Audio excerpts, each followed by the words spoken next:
लीडरों के क़यादत के नीचे दुनिया में जलील हो, इसलिए नहीं बना था। हम कभी ना भूलना हम किसकी उम्मत हैं।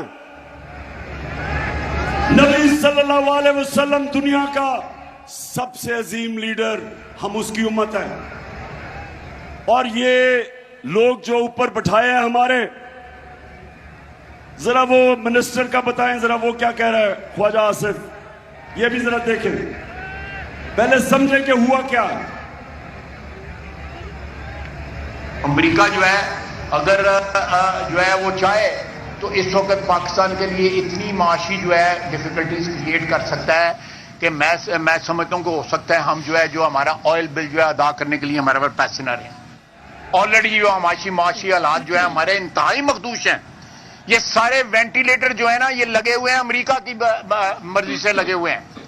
अमेरिका चाहे तो ये सारे के सारे जो हमें जो इस वक्त ड्रिप्स लगी हुई हैं या वेंटिलेटर लगे हुए हैं, सारे के सारे ऑफ हो जाते हैं। यानी कि हम जिंदा ही सिर्फ अमेरिका की वजह से हैं। बताएं जरा मुल्तान के लोगों, क्या हम अमेरिका की वजह से जिंदा हैं या ऊपर मेरा रब है? सो मैं ये आपको इसलिए